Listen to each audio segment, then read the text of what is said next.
EWA Radio, the official podcast of the Education Writers Association, and I'm public editor Emily Richmond. Conflicts and joint enterprises between colleges and their surrounding communities have generated news stories for decades, but the pandemic upended many of these long-standing relationships as both municipal and higher education leaders tried to fend off COVID-19.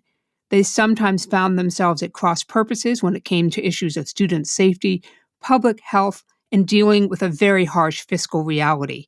Joining us to dig into the changing town and gown relationships is Sara Hebel. She is co-founder of Open Campus, a nonprofit news organization focused on higher education. She is also an EWA Reporting Fellow. Sara, welcome back to the podcast. Thanks so much, Emily. It's great to be here. Well, let's start at the top. Why was this a story you wanted to tell? Well, I've always been fascinated by the relationships between colleges and the communities that surround them. And clearly, the pandemic tested all of us and all of our relationships as well. So it made me wonder what that meant for these relationships. Clearly, they were suddenly thrown into making life and death decisions together.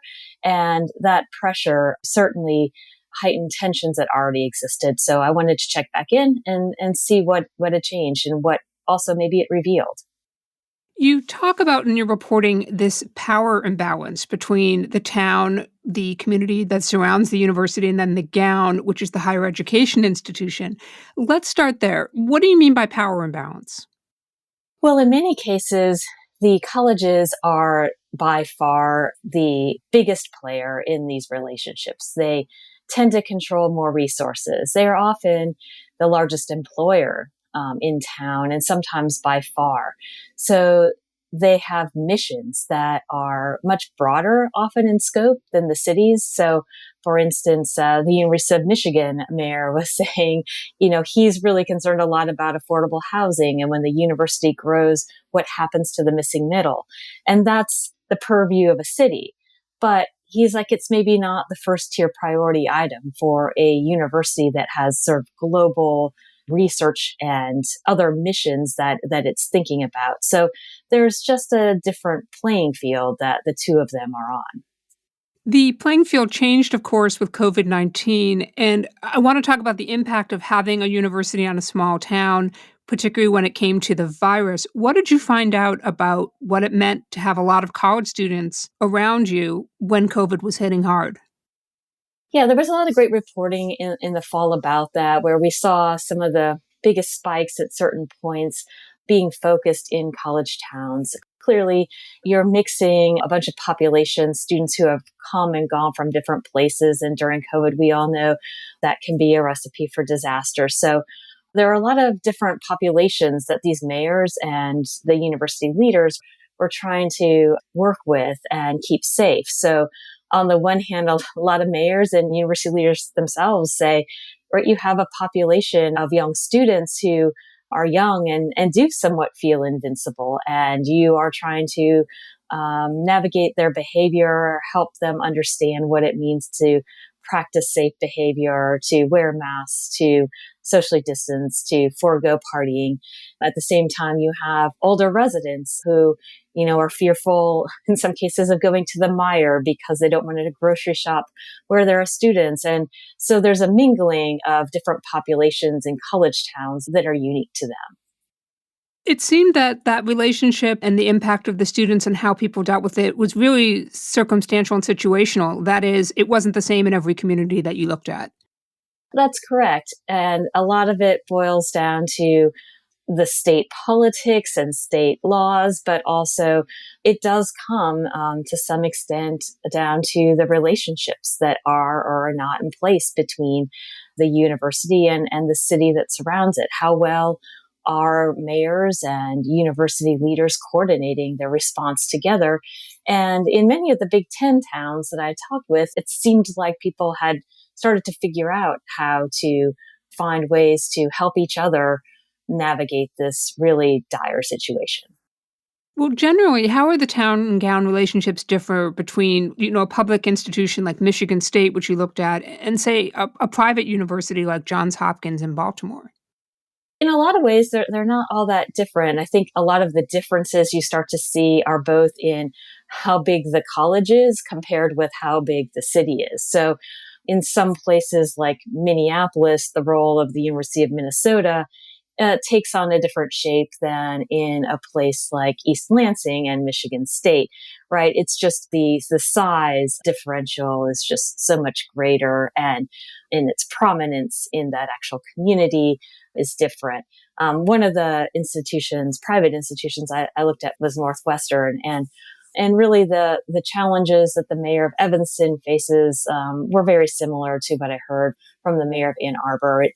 They're still big behemoths and in their midst, and they're trying to figure out how to get them to the table.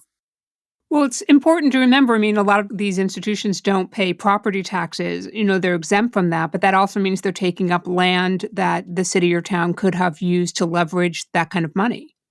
That's right. And that's been a longstanding issue in many places. And Northwestern and Evanston is prominent among them. I myself went there and remember seeing some of these tensions firsthand. And I do think that it sounds like some of the relationships have improved over time. And the mayor was talking about how he's worked really hard on that, and his predecessor did as well.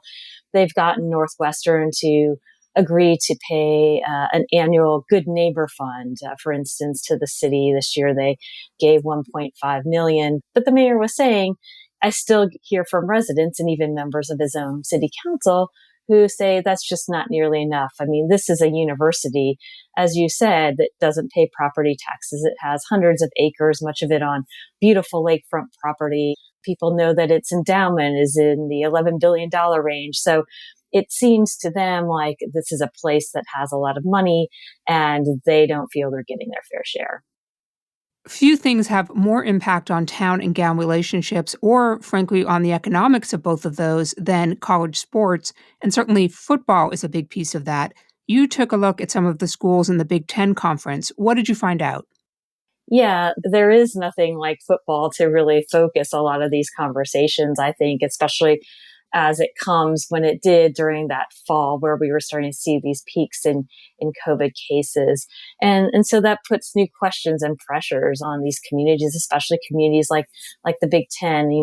For one, football brings a lot of money to these communities. It's a cultural touchstone for a lot of college towns, for alumni who come in, and for students who are there, and for people across an entire state who build their weekends around watching Michigan or Ohio State. And so there was a lot of pressure financially and otherwise to bring the sport back. But of course, it comes with risks. And that's where I start my story. I noticed a letter that a bunch of the Big Ten mayors had written to the Big Ten Conference, which basically was a humble request, as they put it, for their concerns to be at least considered in the conversation, which were some really basic things. Like when you're thinking about whether it's safe to hold a game, could you look at not just the COVID rates on the team, but also the COVID rates in the community? And are we putting the community as a whole at too much risk by holding this event? And also they asked for no night games or fewer night games, which tend to be associated with more drinking and partying and create just another layer of risk associated with holding these events during COVID. In the end, these mayors didn't have much influence with the Big Ten, and they didn't really get a meeting. But it was another spot where you could see very clearly where these mayors fit in the conversation, and that's often to the side. We're talking with Sara Hebel of Open Campus about the changing relationship between town and gown in the wake of the COVID-19 pandemic. Don't miss an episode of EWA Radio. You never have to. You can find us on your favorite podcast app. And thank you to everyone who has taken a moment to rate us on iTunes. Your support and your feedback are helping us to grow. Sara, as you started getting deep into this story and into this reporting, were you coming across anything that surprised you? Well, I was not surprised necessarily, but I was struck by just how deferential a lot of these mayors have for a long time felt they need to be with the universities in their communities. And when you stop to think of it and think through this imbalance we've talked about, it's not surprising. And And a lot of them were sort of approaching it from, I'm a Midwesterner myself, from a little bit of a Midwestern attitude, this, kill them with kindness, humble requests, and sort of coming to the table like, we've got a lot to offer, but they really aren't in a position to force anything. And to really look at that specifically and see how that plays out was eye-opening for me as somebody who's written a lot about this, but hadn't looked at it so deeply from the mayor's perspective. It's conventional wisdom that having a college in your town will be an economic boon, that it will help to drive the economy. It will attract businesses who are looking to hire qualified graduates from your institution. But how true is that? I mean, how much money are colleges contributing to the local economies? Is there a way for education reporters to figure that out, to compare averages among states and regions? Yeah, the numbers on this can come from various sources. And I do think that it is safe to say that these universities, pretty universally, big, small, private, public, really do contribute to the economy. They do so in many ways, right? The university employees themselves live there and pay mortgages and spend money and pay taxes in the community. The students themselves are there. They are paying sales taxes, going grocery shopping, paying rent. And then there are the visitors, the alumni, the parents that, fuel hotel industries around these communities. In fact, those were some that the mayor of Athens, Ohio, was talking to me about. He was worried about his hotels specifically. So I think it's clear that there is an economic benefit that comes from the college town, and it's very prominent in many places. There are many different places that can help get a handle on what those numbers look like. There are places like MC that do labor market analytics. There are, regional economic groups that track this. The cities themselves might have economic councils or chambers of commerce that try to put numbers to this. And universities, of course, for their own purposes, often do run numbers to tout their economic benefit. I think there's always some question about sort of how exactly to put numbers to this question, but I think there are a lot of ways that you can get some pretty solid answers. In the midst of the pandemic, one of the big concerns has been whether students are going to come back this fall and whether enrollment is going to suffer at some of these institutions. Certainly, some of the bigger flagship universities may not have it as tough as some of the smaller colleges. But are there schools that are using this moment to try to build a better bridge to the local community, maybe offering more financial aid to local students, for example?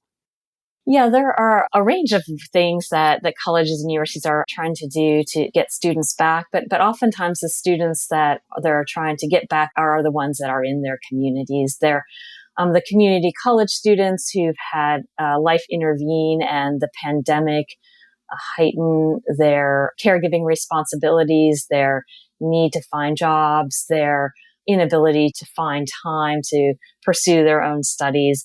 And so colleges are doing various things to help them to provide childcare.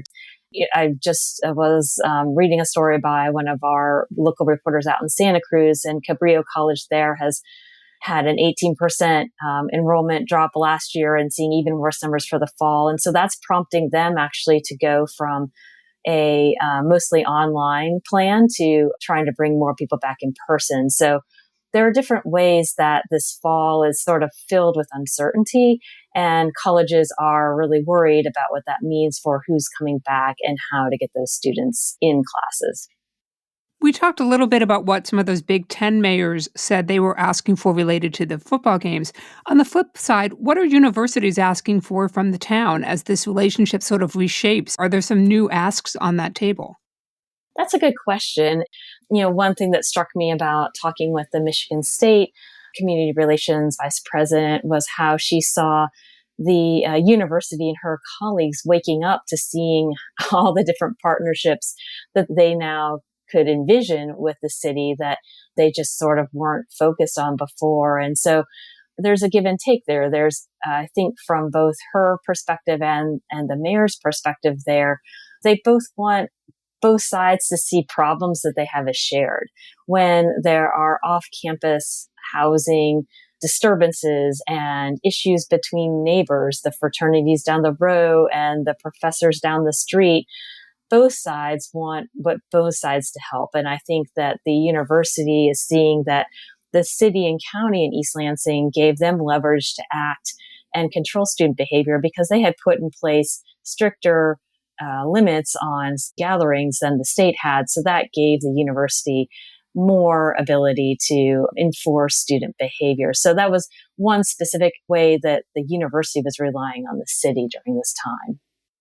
For education reporters, outside of some of these usual suspects, the mayors, the college presidents, the booster clubs, who are some unexpected sources they could talk to get a sense of how these relationships are really playing out?